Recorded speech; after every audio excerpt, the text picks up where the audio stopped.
secret to a consistent prayer life. You set an alarm for 5 a.m.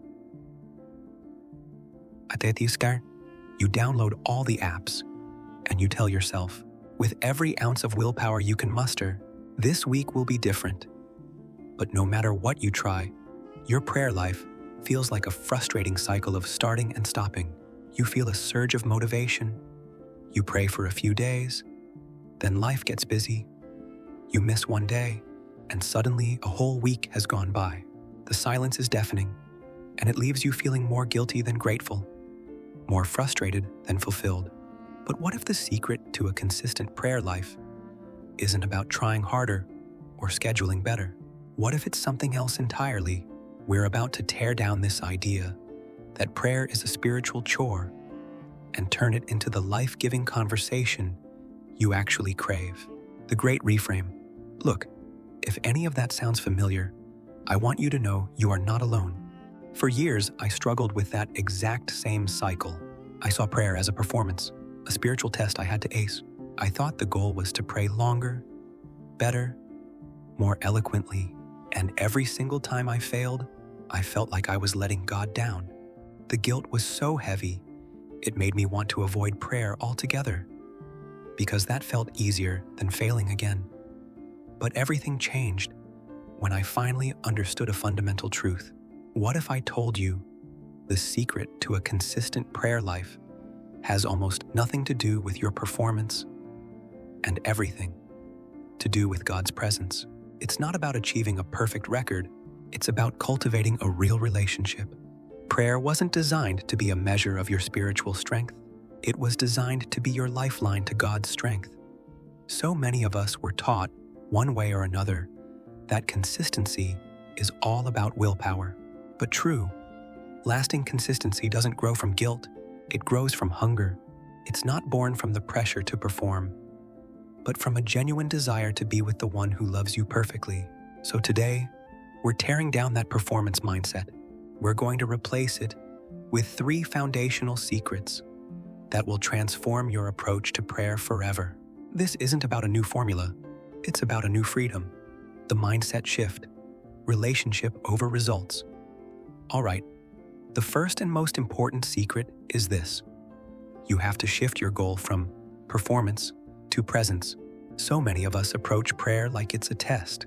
We think we need to say the right things, feel the right things, and pray for the right amount of time. If we don't, we feel like we've failed. But God isn't grading your prayers. He's inviting you into a conversation. He's a father who just wants to be with his kid. Think about it like this. In your closest friendships, do you measure success by the number of minutes you talk each day? Do you panic if you send a text with a typo? Of course not. The relationship is built on connection, honesty, and just doing life together. It's the exact same with God. He is far more interested in the posture of your heart than the perfection of your words. This mindset shift has a powerful side effect. It completely demolishes guilt. When you see prayer as a performance, missing a day feels like a failure. But when you see it as a relationship, missing a day is just a missed opportunity for connection. If you miss a call with a friend, you don't give up on the friendship. You just call them back. It's time we start applying that same grace to our prayer lives. Did you miss a day? 2 days? A week? God's response isn't disappointment. It's an invitation that says, I'm still here. Just come back. See, consistency isn't built on a perfect streak. It's built every single time you choose to come back. God welcomes your messy prayers, your tired prayers, your distracted prayers, and even your silent, wordless prayers. He's not looking for a perfect prayer warrior. He's looking for a child who keeps coming back to their Father. The goal isn't perfect prayer, it's persistent presence. The rhythm of relationship. Start small, link to life. Secret number 2 is all about making prayer practical instead of overwhelming. Probably the biggest lie we believe is that we don't have time for prayer. The truth is, we have time. We just have a flawed idea of what prayer needs to look like. We picture this silent, candlelit hour in a perfectly clean room. And while those moments are amazing, They aren't the only way to pray. A healthy prayer life is a mix of those long, unhurried conversations and a steady stream of text messages to God throughout the day. So, how do we do this? I've got 2 simple practical ideas for you. First, start small. And I mean really small. If you're trying to go from 0 to a 60-minute prayer time overnight, you're just setting yourself up for burnout. Instead, commit to just 5 minutes. Anyone has 5 minutes. Consistency grows from a manageable daily rhythm, not from occasional heroic prayer marathons. 5 sincere minutes every day is infinitely more powerful than 1 guilt-ridden hour once a month. Those 5 minutes build trust, they build a habit, and most importantly, they build your spiritual appetite. The more you connect, the more you'll want to connect. And that leads to the second idea here. Link prayer to your existing life. This is sometimes called habit stacking. Instead of trying to carve out a brand new slot in your schedule, you just attach prayer to something you already do on autopilot. Do you drink a cup of coffee every single morning? Boom. That's your new prayer reminder. While the coffee's brewing, don't pick up your phone. Use those 3 minutes to thank God for the day and just commit it to Him. Got a commute to work? That's your prayer closet on wheels. Turn off the radio for the first 10 minutes and talk to God about the day ahead. Ask for wisdom for your meetings or patience with your coworkers. Do you brush your teeth every night? That's your end-of-day review. As you go through the motions, just walk back through your day with God. Where did you see His grace? Where did you fall short? Offer it all up to Him. By attaching prayer to habits you already have, it stops being another item on your to-do list and starts getting woven into the fabric of your day. This isn't about being legalistic. It's about making connection easy. It's about creating a rhythm of relationship, the fuel for faithfulness, praying the scriptures. This third secret is the answer to maybe the most common prayer problem out there. I just don't know what to say. We've all been there. You sit down, you're ready to pray, and your mind is a total blank. You feel dry, uninspired, and you end up just repeating the same few phrases over and over. The solution is both incredibly simple and profoundly deep. Pray the Bible. When your words feel weak, let God's word become your language. Scripture isn't just a book to be read, it's a script to be prayed. It gives your prayer life structure, depth, and confidence, because you know you're praying in a way that lines up with God's own heart. So how do you actually do this? It's easy. Start with the Psalms. The Psalms are literally a divine prayer book, covering every human emotion you can imagine: joy, sorrow, anger, hope, and confusion. Find a psalm, like Psalm 23.